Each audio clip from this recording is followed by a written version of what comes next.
Évangile de la Renaissance spirituelle. Commandements pour la guérison. Ces commandements te donnent comme chemin vers l'ultime et comme un guide pour le salut du monde. Le premier commandement. Agis au nom du Tout-Puissant et non de toi-même, sois le canal de sa grande volonté. Ce commandement est enfreint par tous, sans exception. Les médecins, les voyants, chacun d'eux dit « Je guéris, c'est ma méthode, mon énergie ». En se fermant sur soi-même, une personne ne peut obtenir ni connaissance supérieure, ni force supérieure. De plus, elle prend sur elle le karma et les maladies du patient. Beaucoup de différents voyants et guérisseurs ont souffert de l'ignorance de ce principe fondamental. Le fait est que des milliers de cours, dirigés par des charlatans, continuent à donner des connaissances erronées. La force personnelle d'une personne est faible, elle peut guérir peu de gens, mais en même temps, elle peut aussi tomber malade elle-même. Les connaissances de chaque personne sont également limitées, mais en se connectant à une force supérieure, tu peux obtenir la force et les connaissances pour guérir toutes les maladies. Pour maîtriser ce commandement, il est nécessaire d'apprendre à entrer dans un état de non-action, voir la connaissance dans nos autres livres, c'est-à-dire une pleine ouverture à la force divine. Deviens un temple de Dieu, un vase creux, contenant l'énergie divine. Cet état d'unité et de fusion avec le divin est la base de l'activité de tout guérisseur magicien. L'ouverture au divin doit être constante. Pour cela, il est nécessaire de faire la pratique suivante. Tiens les mains, paume vers le haut. Sur la main gauche, imagine tout ce qui est mauvais et négatif en toi. Fatigue, colère, peur, maladie. Sur la main droite, la fierté, l'amour-propre, l'égoïsme, etc. Inspire et, en expirant, secoue toutes ces qualités et états sur le sol. Enterre-les mentalement et entre dans un état de détachement, de vide, d'ouverture, d'innocence. Dans cet état, adresse-toi à Dieu et à sa grâce. Lis le mantra Om Mani Padme Hum. Puis, adresse-toi à la force supérieure en récitant le mantra Aum.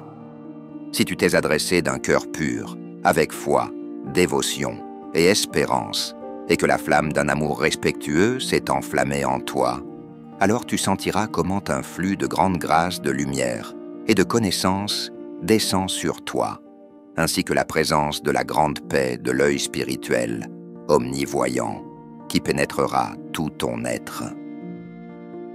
Alors, mets-toi à genoux et en levant les mains vers le ciel, dis « Gardien de la connaissance, je servirai le monde, et toi, entre en moi et purifie-moi, et donne-moi la force et les connaissances pour la sainte œuvre. » Ensuite, remplis toutes tes chakras de lumière spirituelle. Concentre-toi sur la région du Sahasrara et prononce Namaste Hari, Hara, Om Ram. Fais une inspiration en remplissant ton Sahasrara d'énergie spirituelle et en expirant, incline-toi en touchant le sol avec ta tête et les paumes de tes mains. Je servirai Dieu et le monde à ce niveau. Ensuite, lève-toi, étends à nouveau les bras vers le ciel et, en alimentant l'énergie du grand flux de l'ajna, prononce la grandeur de la paix, accorde Soham. Fais à nouveau une prosternation à terre en disant intérieurement « Je servirai Dieu et le monde à ce niveau ». Ensuite, fais de même avec les 5 autres chakras en récitant leur mantra. Vishuddha, que la paix soit avec vous tous.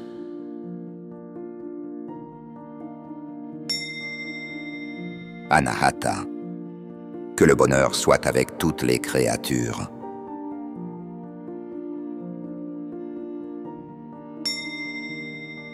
Manipura. Que le bien soit pour tous les mondes.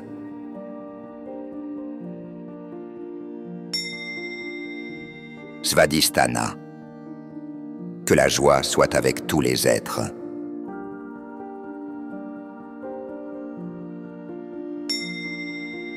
Mooladhara.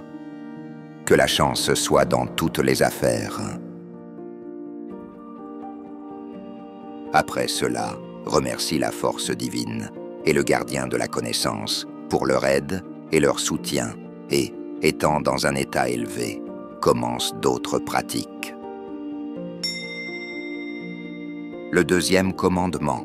Ne prends pas sur toi la responsabilité. Elle repose sur celui qui cherche à guérir. Ce commandement est violé par tous les médecins et les guérisseurs.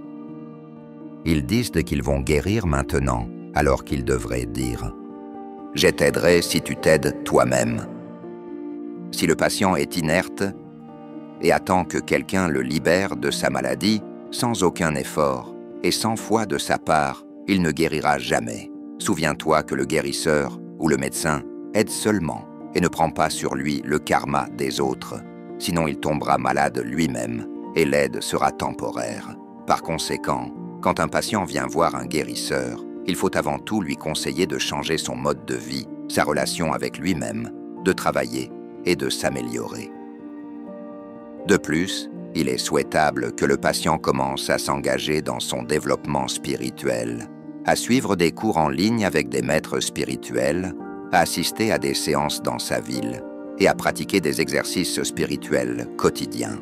Le malade doit être plus actif que le médecin dans le processus de sa guérison. Le médecin doit simplement guider son chemin vers la guérison, la santé et le bonheur. Les méthodes modernes de traitement des malades ne permettent pas à l'homme de guérir. Les gens sont malades et malheureux parce qu'ils sont trop passifs et ignorants. S'ils étaient éclairés et agissaient selon leurs connaissances, il n'y aurait pas de malades. Évidemment, ils ne peuvent pas sortir de leur souffrance par eux-mêmes, mais le guérisseur doit les aider. Pour guérir, il est nécessaire d'avoir une forte volonté, un désir de vaincre toute maladie et toute faiblesse. C'est cette intention, inflexible, qui montre le chemin des ténèbres à la lumière. Pour qu'une personne puisse se développer et s'améliorer, il faut des pratiques, un éco-village, une communauté spirituelle. Cependant, tous les individus ne sont pas sincères, car parmi les 12 apôtres, il y avait Judas. Le plus faible dans la famille porte le karma des autres, souffre pour eux. Très souvent, les autres lui retirent toute responsabilité, le libèrent de ses obligations, et il mène une existence sans but.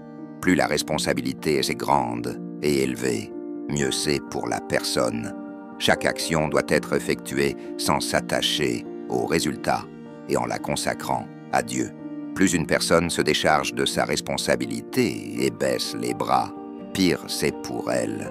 La peur et l'incertitude agissent tout aussi négativement que l'irresponsabilité et l'insouciance. La personne est belle et en bonne santé qui prend soin de soi. Plus tu prends soin de toi, mieux ce sera pour toi. Mais l'ambition et la vanité sont des ennemis sur ce chemin. Sois irréprochable et détaché des opinions des autres. Seulement alors, l'énergie du cosmos peut passer à travers l'être ouvert au supérieur et au service du monde. Ce n'est que lorsque le souffrant s'engagera sur le chemin de l'amélioration du grand yoga qu'il trouvera le soulagement. Il est donc important de créer une communauté spirituelle dans la ville, où les gens pourront pratiquer les exercices de nos écoles, car tous mènent à l'esprit et à la santé par différents chemins.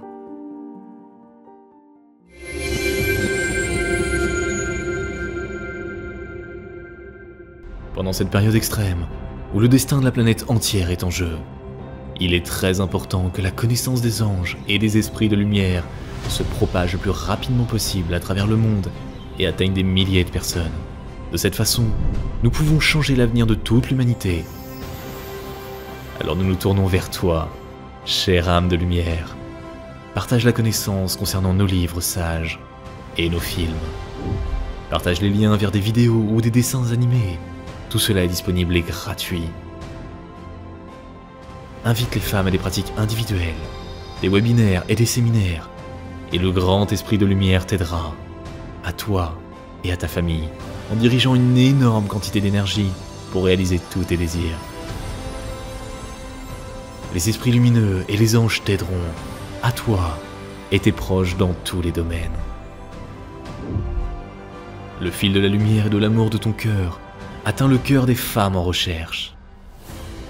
Et la création du bien, la diffusion de la connaissance de lumière dans le monde commence.